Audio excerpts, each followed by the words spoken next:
गामे गामे टोला टोला भेलो हला हो, गामे गामे टोला टोला भेलो हला हो। जल चढ़े तो बाबा मधुबनी वाला हो, जल चढ़े तो बाबा सीतामढ़ी वाला हो। रिम झिम पानी बरसे लागे निक हो, रिम झिम पानी बरसे लागे निक हो।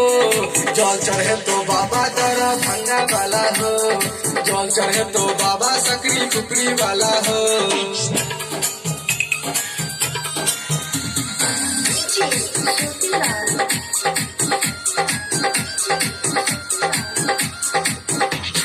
सबसे आगारी मधुबनी के बम, पहिला सोमवारी हो चढ़ाई के तो जल हो बाबा। सबसे आगारी मधुबनी के बम, पहिला सोमवारी हो चढ़ाई के तो जल। अब छो बाबा सब तोरे धाम हो, अब छो बाबा सब तोरे धाम हो। जल चढ़े तो बाबा मधुबनी वाला हो, जल चढ़े तो बाबा